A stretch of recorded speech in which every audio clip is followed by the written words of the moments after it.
थे महाराज। अब आगे साहिब पाया साच सु सतगुरु के परताप सुखिया अंतर आत्मा दर्शा आपो आप। परमात्मा को कैसे पाया जाता है? कैसे पाया जाता है? साच, साच नाम विश्वास। जो भजन आप कर रहे हो उस पे आपका विश्वास ही नहीं है, भजन नहीं लगेगा। विश्वास आपको लाना है। मन में थोड़ा सा भी संदेह आ गया, भजन की स्थिति क्यों नहीं हो रही? इतने सालों से हम राम से नहीं, विश्वास नहीं है। क्या विश्वास? थोड़ा बहुत तो है, मगर जो विश्वास चाहिए वो विश्वास नहीं है। जैसा कि मैं हमेशा दृष्टांत में बताता हूँ, ये कोई रस्सी पे चलने वाला कलाकार विश्वास के लिए, और सिटी में खेल करता था। सिटी में बड़े बड़े ऊंचे मकान रहते हैं, कोई 2 मंजिले, कोई 3 मंजिले, कोई 4 मंजिले रहते कि नहीं। तो रास्ते के दोनों तरफ 2-2, 3-3 मंजिले मकान पे वो चढ़ के यहाँ से इस मकान के दोनों तरफ रस्सी बांधता था और बांस लेके वो रस्सी पे चलता था, एक एक पैर धैर्य से रख रख के। और एक विशेष बात थी, एक छोटा बच्चा था, उसका 1 साल का 1.5 साल का, उसको ऐसे कांधे पे बिठाता। 3 मंजिले 4 मंजिले इमारत, रस्सी पे वो चल रहा है, अपने बेटे को कांधे पे बिठाया और नीचे देखने वाले की श्वास रुक गई। इतने ऊंचाई से अगर ये गिर गया तो ये तो मरेगा बेचारा, उसका और छोटा बच्चा भी मरेगा। लोग भगवान को हाथ जोड़ते थे कि ये जल्दी वहाँ आ जाए, और वो तो खेल करने वाला कलाकार था, उसको काय का डर, प्रैक्टिस थी। बड़े धैर्य से एक एक पाँव रख के इस तरफ वो आ गया तो सब ताली बजाने लगे। नीचे आया, किसी ने गले में माला डाली, कोई कहने लगे इसका सत्कार करो, इतना बढ़िया कलाकार हमने आज तक देखा नहीं। अब हजारों लोग थे। उसने कहा कि भाई ठीक है, आप मेरा सत्कार करना चाहते हो तो करो, लेकिन मेरी एक बात सुनो कि अगर मैं दोबारा इस तरफ से इस तरफ रस्सी पे जाऊं, वैसे ही चलूं, तो क्या मैं रस्सी पे पार कर सकता हूं? तो सभी ने कहा हाँ, सबको विश्वास है हाँ। आप एक बार नहीं 10 बार भी आप इधर से उधर, उधर से इधर जा सकते हो, ये हमको विश्वास है। कलाकार ने कहा मैं और पूछ रहा हूँ कि सचमुच आपको विश्वास है? तो हाँ विश्वास है। चलो मैं एक बार दोबारा जाता हूँ। जाओ, मगर आप में से किसी का बच्चा हो। क्या बच्चा? आप में से किसी का। अब बच्चे वाले भागने लगे, अभी तक नहीं गिरा ना, अब मेरे बच्चे को लेके गिर गया तो ये मतलब मेरा बच्चा। तो उसने कहा क्यों भाग रहे हो बच्चे वाले? अभी तो तुम कह रहे थे विश्वास है। ये काहे का विश्वास? विश्वास है तुम्हारा बच्चा लेके चढ़ो, गिरो तो तुम, मरे तो तुम्हारा बच्चा। हमारा बच्चा देने इतना विश्वास, भक्ति में इतना विश्वास चाहिए। हमारा सब कुछ चला जाए, ऐसा नियम, ऐसा प्रण रखो, आज मुझे इतना भजन करना ही है। सुबह गोकुल मेरे साथ आता, उसने कहा कि मुझे इसी जन्म में जाना है। अंतरात्मा वो पीड़ा तो उसको हो रही है, जाएगा नहीं जाएगा बात अलग है। अब इसी जन्म में तो तब जाएगा, पहले उसको सदगुरु पहुँचे हुए मिलेंगे तब। क्योंकि 10वां द्वार पे तो अटकना है। महाराज कहते हैं एक महल दूजी खड़ी, तीजी खड़ी छूजी आन। एक महल दूजी चढ़ी, तीजी खड़ी छूजी आन। बजर दरवाजा हर नहीं उगड़ी, रया करा राजी तान। बजर दरवाजा हर नहीं उगड़ी, रया करा राजी तान। मारो नी संदेशो सायब सांभ, बिना जी सुनियारो नहीं है सूल। बिरहन बिचारी तन को छाड़सी, रही उरद मुख झूल। मारो नी संदेशो सायब सांभ। 10वें द्वार में हम जब चले जाते हैं तब वो द्वार खुलता नहीं है, वज्र बोल है, लोहे के जैसा वो द्वार है जो बंद है। सूरत मीरत पहुंचे नहीं, सासा सके न जा। वहाँ न सुरती जा रही है, न नीलती जा रही है, न श्वासा जा रही है। अरे वाबारी सुखराम कहे कौन खोले आए। कैसे खुलेगी वो बारी, कैसे 10वां द्वार खुलेगा? आपके हाथ में क्या है वहाँ? ना आपका मन वहाँ जा रहा है, ना आपकी सांस उसास वहाँ जा रही है, ना आपकी सुरती जा रही है। ना सुरती तो मिल गई शब्द में, सुरती समानी शब्द में ताकू काल न खाए, कबीर साहब कहते हैं ना। फिर कैसे खोलोगे? एकन महल दूजे चढ़ी, एक महल से दूसरे महल पे चढ़ गई और दूसरा मंजिला भी पार किया। तीजी खड़ी छूजी आन, और बजर दरवाजा हर नहीं उगड़े, रया करा राजी तान। बड़ा कठिन है, ये खुल नहीं रहा है। एक महल, पहला महल कौन सा? 3 महल तो हमको भी पार करना पड़ेगा। पहला महल है पिंड, पिंड से खंड में आ गई, यहाँ त्रिकुटी में आ गई। एक महल दूजे चढ़ी, दूसरे महल पे हम आ गए। अब खंड से ब्रह्मांड में आ गए, 10वें द्वार में आ गए।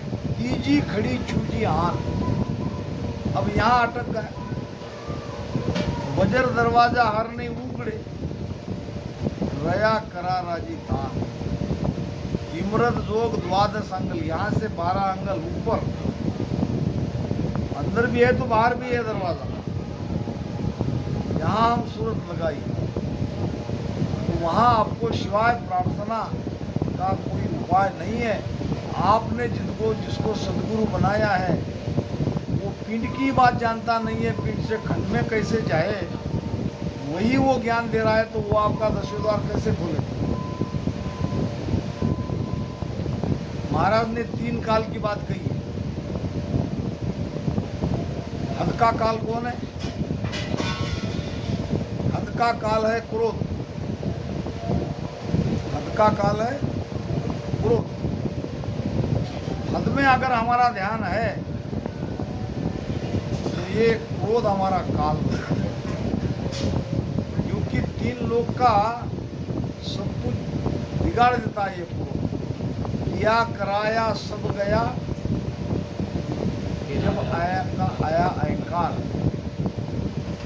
और करोड़ विघन लागा रहे, एक क्रोध विघन, एक क्रोध के पीछे करोड़ विघन है। ये क्रोध हद का काल है। अब हद से जब बेहद में जाते हैं, बेहद का काल कौन है? गोकुल। बेहद का काल को, हद का काल तो क्रोध हो गया। बेहद का काल है अज्ञानी गुरु, अज्ञानी जिसको सुखमणा का ज्ञान नहीं है नहीं है। और वो आपका गुरु बना बैठा है। हाँ, वो ही तो बेहद का काल है। वो आपको बेहद में जाने ही नहीं देगा। वो कह देगा बस ये राम राम करते रहो, यही सब है, निकल जाएगा अपना ज्ञान देके। वो तो काल है आपके लिए। हाँ, अगर राम राम से आपको सुखमणा का रास्ता नहीं पकड़ा रहे, सुषमा नहीं खोल रहे, गुरु तो उलट चढ़ावे गिगन में। गुरु का तो काम है उसको पीछम का रास्ता खोलना, उसको पीछम के रास्ते से ऊपर चढ़ाना। चढ़ाना। अगर वो चढ़ा नहीं पा रहा है तो वो आपके लिए काल है, हाँ, चाहे मैं क्यों न रही।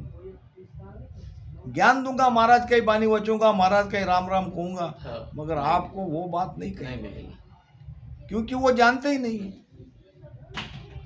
बेहद का काल है मूर्ख गुरु, हाँ, महाराज ने कहा है। हाँ, और अगम देश का काल है सांख्य योग। सांख्य। इन काल को समझना है। काल काल सब कहे, कालन चीने को। कोई। सब कहते काल से बचना है, काल से। और किस काल से बचना है? पहले तो हद में आपका ध्यान है तो क्रोध से दूर रहो, हाँ, क्रोध पर काबू पाओ, हाँ, वो पहला था। पहला बात। हाँ, और हद से बाहर निकल गए, हाँ, ये, त्रिकुटी आते आते 10वें द्वार तक आपको जाना है, हाँ, तो वहाँ जो त्रिकुटी से 10वें द्वार पहुंचा ही नहीं है, हाँ, उसको आपने गुरु बना के रखा है, तो वो आपका काल बनेगा। हाँ, काल ज्ञान को कत रहा, काल गुरु ही हो। वाह, काल के समाज में महाराज ने हाँ, कहा, गुरु काल कोई दूसरा थोड़ी आएगा, हाँ, तो गुरु भी काल है। गुरु के रूप में ही आएगा। साक्षात वो काल बन के आपको करेगा। तुम जो कर रहे हो हाँ। वैसे राम राम नहीं छोड़ना। हाँ। ये महाराज ने साकी लिखी है, हाँ। मुख सिमरन मत छाड़ दो, हाँ, 10वें द्वार लग जो है। हाँ, बस महाराज कहते एक भजन राम राम मत छोड़ो। हाँ, वो आगे की बात नहीं बताएगा, तरह तरह के साकी बता के आपको वहीं उलझा के रखेगा। वोट कंठ सुखराम गए गढ़चड़िया बंद, मगर गढ़ पे चढ़ाने की तो बात उसको करना चाहिए। हाँ, हाँ, वो क्या कहेगा, भाई राम राम करते रहो बस। हमने भी राम राम किया, हमारे गुरु ने भी राम राम किया, अब तुम भी राम राम करो। जबकि महाराज कहते हैं रसना सेव थकी जब मन की जीव भजन सुना। रसना का भजन थकता है, एक समय तक ये चलता है। और कई सुखराम पारकवा की ध्यान सुखमणा जागे, फिर तो ये ईड़ा पिंगड़ा ये होके सुखमणा से भजन होता है। और ये है वेद का मार्ग। वेद का मार्ग ही सुखमणा है। और यहाँ से उसकी सुखमणा नहीं जगी है तो वो क्या बताएगा आपको वेद का मार्ग? वो यही कहेगा पहले भजन तो करो, पहले त्रिकुटी तक तो पहुँचो, यही एक एक स्थान से पार करते रहो, आगे देखा जाए। ऐसा अगर कोई कहता है तो समझ लेना वो आपके लिए काम है। गुरु जरूर है, ज्ञान जरूर यही दे रहा है, मगर आपको आगे बढ़ने की बात नहीं कह रहा है, आगे बढ़ने का प्रयत्न बता नहीं रहा है। वो आपके लिए काल है। महाराज कहते हैं साहिब पाया साच सो। विश्वास चाहिए राम भजन पे, सदगुरु के बताए थे। विश्वास से भजन करोगे परमात्मा मिलेगा, उसी समय नहीं मिलेगा। जब जब आगे बढ़ोगे भजन आपका आगे बढ़ेगा, परमात्मा मिलेगा। हर समय आपको विश्वास रखना है, विश्वास को डिगने नहीं देना। थोड़ी सी भी मन में कमजोरी आती है, मन में विश्वास की कमी आती है, वजन नहीं बढ़ेगा। ध्यान रखो, सुखिया अंतर आत्मा दर्शा आपो। हमारी अंतरात्मा ही वो परमात्मा अपने आप उसकी अनुभूति होने लगी। विश्वास के साथ एक एक स्थान को पार करते करते जब गए तो परमात्मा की कृपा हो गई और सदगुरु तो है ही साथ में। दर्शन किया दीन का आनंद अंग अपार, सुखिया से जाम पाविया छोटी मरद धारी। दर्शन किया है दीन का। दीन किसके लिए कहा है? परमात्मा। उस परम आनंद की प्राप्ति हुई। दर्शन करने का मतलब ऐसा परमात्मा आकार में दिखेगा नहीं और हम जाके उसके पैर छुएंगे नहीं, ये तो एक कल्पना है। वो आनंद आपको आएगा जो आनंद आपको कभी आया नहीं। दर्शन किया दीन का आनंद अंग अपार, ये आनंद आना ही उसका दर्शन होना है। अब आगे क्या हुआ? सुखिया सेजा पाविया छोटी इबरत, वो आनंद ऐसे बरसेगा ऊपर से नीचे, सारे शरीर में रग रग रोम रोम में वो आनंद आएगा, जिसके बारे में कभी सोचा नहीं, जिसकी झलक तक नहीं मिली, वो आपको अखंड आने लगेगा। यही परमात्मा को पाना है। परशा पूरण पीवतु हिल बिल हुआ ये, सुखिया सब सुख उपड़ा समरथ सायब दे। अब क्या हुआ? वर्षा पूर्ण पीऊ, पूर्ण परमात्मा, पूर्ण आनंद। और पूर्ण आनंद नहीं मिला, पूरा का पूरा आनंद मिल गया।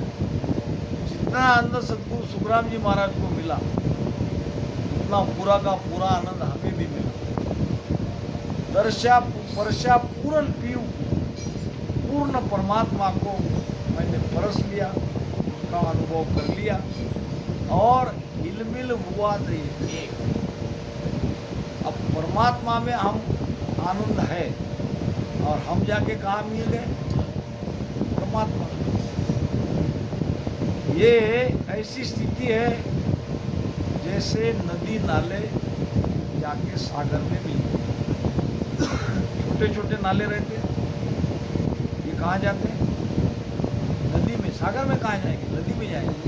देख लो आप, यहीं पास में एक नदी है, ये सारे छोटे मोटे नाले जितने भी है, इधर के इधर जाएंगे, इधर के इधर जाएंगे, इधर वाले ये नदी में जाएंगे जहाँ धरण हुआ है, यहाँ बाजू में है ना, मांगकिनी में, मालकिनी में। और इधर वाले जाएंगे ये नदी में।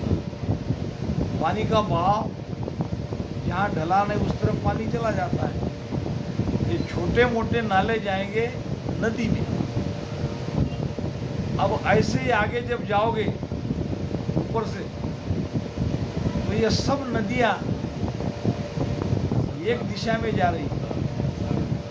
ये जो सारी नदियाँ, इधर की नदी, इधर की नदी, उधर की नदी, उधर की नदी, आपको और आगे जाना पड़ेगा। इधर सिरोंचा की तरफ जाओगे आप, गढ़चिरौली साइड में ऊपर से, तो आपको सारी नदियाँ बहती हुई बड़ी तेजी से जा रही है। वो मिलती है बड़ी नदी में, गंगा में। कहाँ मिलती है? ये सबके सब छोटी नदियाँ मिलती है गंगा में। अब ऐसी बड़ी नदी जाके मिलती है सागर में। गंगा सागर, गंगा सागर यानी का जहाँ गंगा सागर में मिल गई, वो स्थान गंगा सागर। अब सागर का पानी है अथाह और ये नदी नाले का पानी कितना है? सीमित। अब सीमित अथाह में मिल गया, तो अब ये नदी नाला, इसका नाम रहा क्या? इसका नाम हो गया सागर। ऐसे ही हमारी आत्मा जब परमात्मा में मिलती है तो हम ही तो परमात्मा हो जाते हैं। परमात्मा दूसरा है वहाँ। हम उस परम आनंद में मिल गए, वो परम आनंद हम बन गए, यानी हमारे अंदर वो आनंद आने लगा, हम ही वो आनंद है। सागर में जाने के बाद नदी सागर बन जाती है। कबीर साहब ने बहुत बड़ी बात की कि बूंद समान सागर जानत है सब लोग। बूंद समानी सागर में जानत है सब लोग। बूंद सागर में कैसे समाती है? अभी बताया। रात में पानी हुआ, ये बह के कहाँ गया? नाले में। यहाँ की एक बूंद वो नाले में चली गई, नाले का पानी नदी में चला गया, नदी का सागर में चला गया। यहाँ जो बूंद गिरी वो चले गई सागर में, आज नहीं तो कल जाएगी, चल रही ना। बूंद समानी सागर में जानत है सब लोय, सागर समाना बूंद में बिरला जाने। अब ये सागर भी तो ये क्रिया हम देख रहे जो हो रही है, दूसरी क्रिया सागर भी तो बूंद में समा गया। वो जो अथाह सागर था वो ये नाले के पानी में नहीं समा गया क्या? ऐसे ही हमारी आत्मा परमात्मा में मिल गई और ये कोई बिरला जानता है। ये भेद किसी बिरले को मिलता है, सब नहीं जा सकते। सुखिया सब सुख ऊपड़ा, वहां क्या मिलेगा आपको? सारा सुख, सुख ही सुख, इधर से सुख, उधर से सुख, इधर से सुख, सुख ही सुख। सुख के लिए कुछ करना नहीं पड़ेगा। अभी तो हमको सुख प्राप्ति के लिए हलचल करनी पड़ेगी, तो कुछ करना पड़ेगा। अभी कहा था तुम मेरे पाठ पानी के लिए मैं तो कुछ न कुछ करूँगा, मतलब अभी करना पड़ेगा। ये हमारे अंदर भाव तो है, वहाँ जाने पे कुछ नहीं करना। वहाँ जाने पर कोई करने की आवश्यकता नहीं और कुछ होगा भी नहीं। करोगे तो भी कुछ कर नहीं पाओगे। इससे करो, आपकी श्वासा नीचे रहेगी, मन आपका है नहीं, विचार आपके अंदर उठते नहीं, कोई प्लानिंग नहीं, कोई दिशा नहीं, कहीं जाना नहीं, कहीं आना नहीं, कहीं लेना नहीं, कहीं देना नहीं। क्या करोगे? जब कुछ होगा ही नहीं तो करोगे क्या? सुखिया सब सुख ऊपड़ा, समृद्ध साहेब देख, वो परमात्मा के आनंद में हमें भी सारा आनंद मिलने लगा। साहेब जीरी आत्मा आन संभाली जान, सुखिया साहेब समृत है, ले धार्या निज धाम। हम किसके हैं? अगर पूछा जाए हम कहाँ से आए? कैसे अमर देश से आए? मैं तुम्हारी बात कर रहा हूँ, तुम्हारे शरीर के बात कर रहा हूँ। शरीर कहाँ से आया हमारा?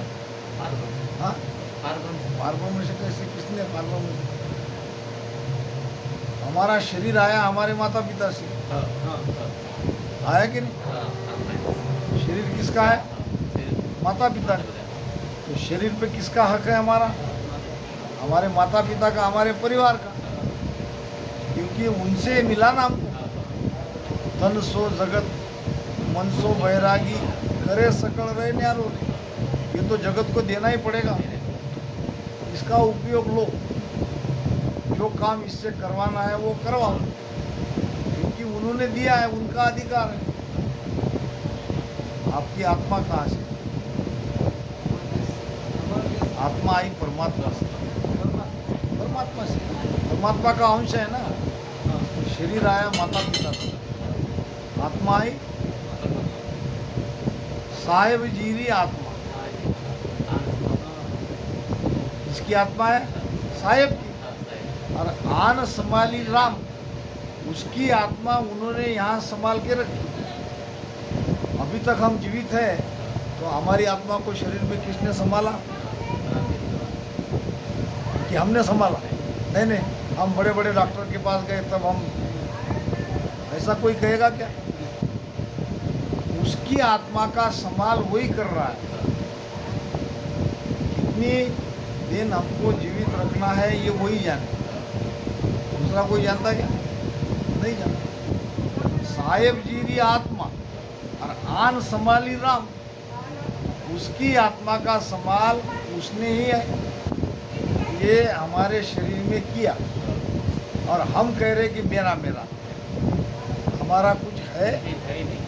माता पिता से शरीर मिला, आत्मा परमात्मा से मिली, दोनों मिल के हम बने। मैं, हम कह रहे मैं, कहाँ है मैं? तुम हो कौन? तुम्हारी क्या औकात है भाई?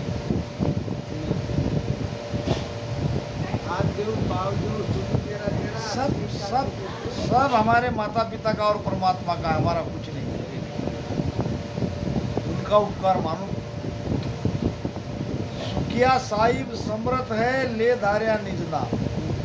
अब निजधाम में जाने के लिए जिसने हमको माता के गर्भ में 9 महीने तक पाला पोसा भोजन दिया वो समर्थ नहीं क्या? ऐसी जगह हम थे वहाँ भी हमको जीवित रखा, समर्थ होगा ना वो। और यहाँ भी आज तक उन्होंने हमको संभाल के रखा, तो वो समर्थ है कि नहीं? तो परमात्मा में मिलाने के लिए वही समर्थ है, उनकी ताकत से ये सब होगा, हमारे बल से कुछ नहीं होगा। वही हमको मिला सकते हैं अगर मिलाना चाहे तो। अगर वो मिलाना नहीं चाहे तो हम नहीं मिल सकते। सुखिया साहिब समर्थ है ले धार्या निजधाम। हमको तो केवल राम राम करते रहना है, उसकी मर्जी हो तो जाएंगे। इसलिए एक ध्यानी के अंदर मैं पहुंच गया, मैं जा रहा हूँ, मेरा ध्यान यहाँ है, ये बात आनी नहीं चाहिए। तुम कोई हो नहीं, तुम तो केवल नाव में बैठे हो, नाव चलाने वाला कोई और है। नाव चलाने वाले हमारे सदगुरु हैं, हमारे भजन की नाव वो चला रहे हैं। तुम तो खाली बैठे हो, और बैठे रहने से क्या गुमा? तुम तो नाव चलाने वाले नहीं हो।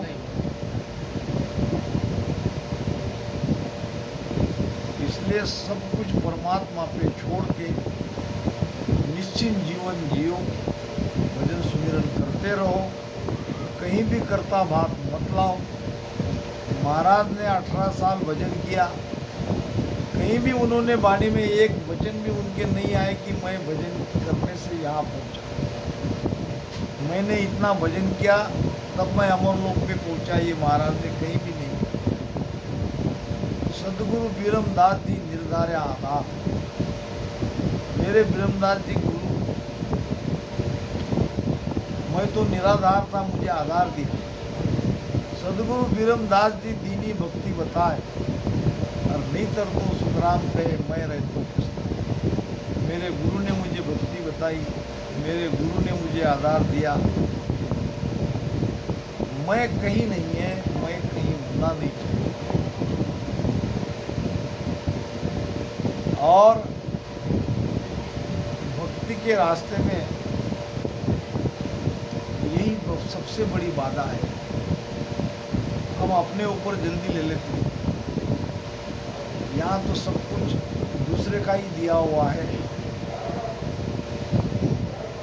सुख सागर साई मिल्या पूरन परमानंद, सुखिया पर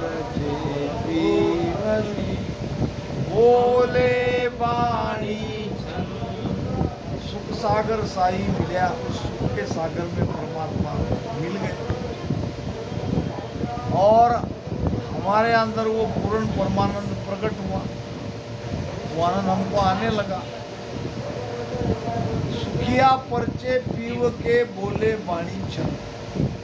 जब परमानंद की प्राप्ति हो गई तो उसके मुख से वाणी निकलनी चाहिए।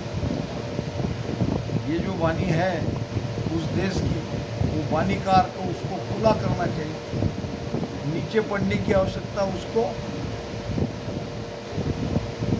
क्योंकि ये प्रमाण है, वो परम आनंद की प्राप्ति में बैठा है वहाँ, तो उसको ऐसे साखियों को खोलना चाहिए, न कि हल्का ज्ञान लेके आपका मनोरंजन करके निकल जाए।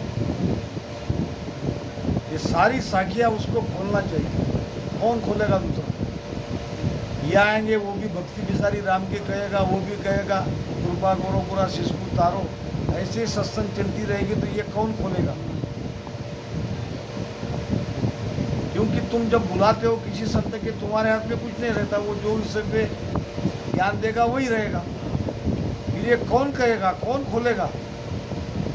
पहुंचे हुए महात्मा ही खोलेंगे। ये प्रमाण है, उसका विषय कौन सा ले रहा है, वो किस विषय पे चर्चा कर रहा है, ये उसका प्रमाण है। तो कहेगा थोड़ी कि मैं पहुंचा हूँ, उसकी वाणी कहेगी, उसका ज्ञान कहेगा, उसके अनुभव के वचन कहेंगे, उसकी प्रवचन की धारा किस विषय पे है, ये आप पहचान लो कौन सी चीज हमको समझा रहे हैं।